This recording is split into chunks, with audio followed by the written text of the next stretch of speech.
There's a new electric truck in town, baby. GM has finally unveiled Hummer EV. So with every new electric vehicle that's unveiled, I'm sure you're comparing its specs to a Tesla, and in this case, it's Cybertruck. I'm here to tell you 0 to 60 times in range only tell you half the story. Cybertruck and Hummer EV are going after two different audiences.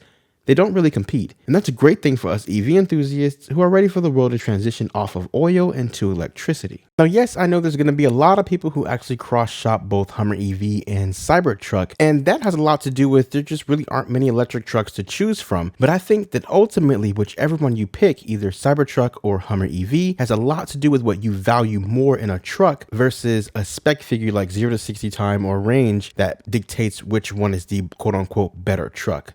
Let me explain.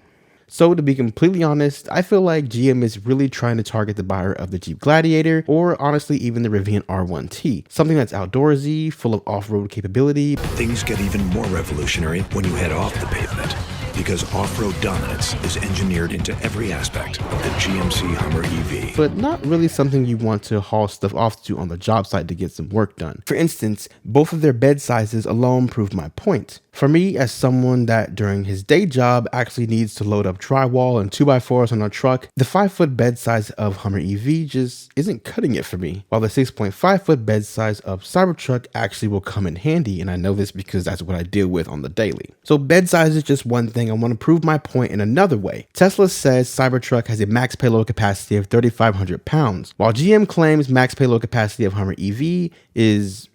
yeah, I don't know either. The simple fact that I have browsed the site and watched a couple of YouTube videos and I don't know what those figures are just proves the point that it's not really that important to GM. Now you can call me crazy in the comments and say it's just too early for GM to give us all this information. But I mean, if GM can give me range 0 to 60 and I can reserve one on the site, I think now is a good time to give me rough estimates, if that were something that was a driving force to sell this Hummer EV. Now let's talk about what Hummer EV has that Cybertruck just simply doesn't. It has these transparent sky panels at the top that can come completely off and give you a whole nice open air feel, kind of like a Jeep Gladiator, Jeep Wrangler, Ford Bronco. You catch my drift? It has an underbody camera that's going to help you with off-roading.